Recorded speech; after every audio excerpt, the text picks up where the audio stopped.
첫 번째 소식입니다.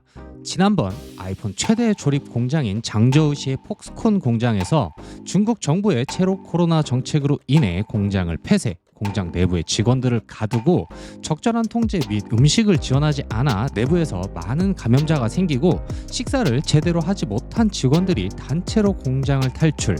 폭스콘 공장이 멈추는 것은 물론 코로나 걸린 직원들이 중국 이곳저곳으로 탈출하며 문제가 발생했었습니다. 이때 폭스콘 직원들과 중국 공무원들의 충돌로 사상자까지 발생했었는데요. 어제 중국에서 이 폭동이 또다시 일어났습니다. 첫 번째 폭동이 일어난 후 폭스콘 측에서는 남은 직원들에게 아이폰 제작 물량을 맞추기 위해, 그리고 직원들이 또다시 이런 일을 일으키지 않게 하기 위해 큰 보너스를 지급할 것을 약속했는데요. 이번 폭동 관련 영상을 보면 폐쇄되어 있는 공장 내에 지급되는 음식에 대해 불평하는 노동자, 그리고 약속한 보너스를 받지 못했다고 항의하는 노동자 등이 영상에 잡혔다고 합니다. 노동자들은 회사 측에서 약속한 보조금을 받을 수 없도록 계약을 변경했으며 우리를 격리했지만 음식을 제공하지 않았다며 끝까지 싸울 것이라고 했네요. 현재 중국에서는 다시 코로나 발병률이 높아졌고 장저우에서 코로나가 확산되며 노동자들은 더 엄격한 제재가 예상된다고 하는데 지금 거기만 문제는 아닐 것 같아요. 여튼 아이폰 최대 조립 공장이 멈춰 현재 수량이 턱없이 부족한 아이폰 14 프로 시리즈는 앞으로도 계속 물량이 부족해질 것이 예상되네요. 두 번째 소식입니다. 이번에도 중국 소식이네요. 중국 국민 배우인 오경이 아이폰을 사용해 중국 누리꾼들이 엄청난 질타를 하고 있다고 합니다.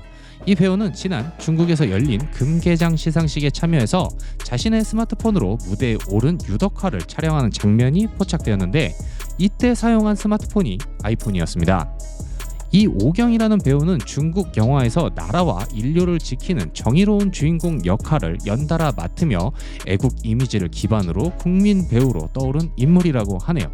하지만 이보다 더 큰 문제는 이 오경이라는 배우가 중국의 스마트폰 모델로 활동 중이라는 것이 더 큰 문제라고 하는데요.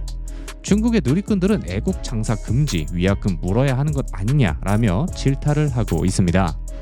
앞서 말한 듯 국민 영웅이라는 이미지에 맞지 않게 공식적인 자리에서 중국 스마트폰이 아닌 미국의 스마트폰을 사용했다는 부분이 중국 누리꾼들의 심기를 건드린 것 같네요. 세 번째 소식입니다. 지난달 애플 분석가인 밍치거가 내년에 출시 예정인 아이폰 15 프로 시리즈에서 음량 버튼을 없애고 햅틱 피드백으로 버튼을 누르는 것 같은 느낌을 받을 수 있도록 출시된다는 소식을 말씀드렸는데요.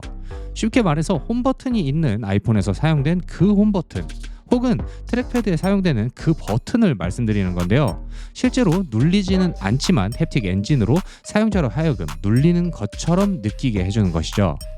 이에 관해 햅틱 엔진 관련 혼합 신호 칩을 제작하는 시러스 로직이라는 회사에서 내년 스마트폰 시장에 새로운 HPMS 부품을 출시한다고 말했는데 여기서 HPMS는 햅틱 엔진용 혼합 신호 칩을 말한다고 하네요.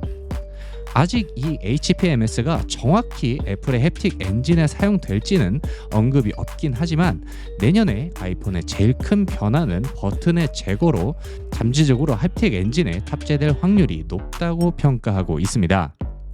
만약 내년 아이폰의 버튼이 사라진다면 방수 측면에서 더 좋은 성능을 보이긴 하겠지만 iOS 자체가 멈춰 물리적 버튼을 사용해 초기화 혹은 복구할 때 난감한 문제가 생길 수도 있을 텐데 이 문제를 어떻게 해결할지는 아직 의문이네요.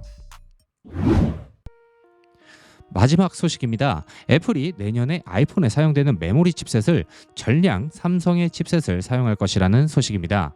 현재 애플은 중국의 YMTC로부터 메모리 칩을 사용할 예정이었다고 하는데요. 지난달 YMTC를 포함한 30개의 중국 법인이 정치적 문제 때문에 미국 기업이 사용할 수 없도록 하는 조치에 포함되었기 때문이라고 합니다.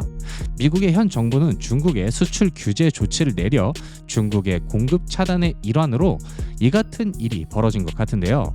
간단히 말해 정부에서 중국 제품을 규제하니 애플 측에서는 대신 다른 회사를 찾았고 그 회사로 삼성이 채택된 것 같습니다. 게다가 삼성을 선택하게 되면 메모리 견적 인하와 생산량 증가가 기대되기 때문에 삼성은 더욱더 경쟁력을 갖출 것이라고 하는데요. 좀 더 성능이 좋은 삼성의 메모리 칩셋을 사용한다는 것은 사용자 입장에서는 좋은 일이지만 애플이 점차 중국의 부품을 사용하지 않는 추세가 혹시 가격에 영향이 없을지는 차차 지켜봐야 할 것 같네요. 오늘 소식은 왜 이리 중국 관련 소식이 많은지 고르다 보니 이렇게 되었네요. 여튼 개인적으로는 아이폰을 사용했다는 이유로 대중들에게 질타를 받은 배우 소식은 좀 웃기긴 합니다. 다른 나라에도 이런 일이 있었나요? 전 잘 모르겠네요. 여러분들은 오늘 소식 중 어떤 소식이 가장 눈에 들어오셨나요?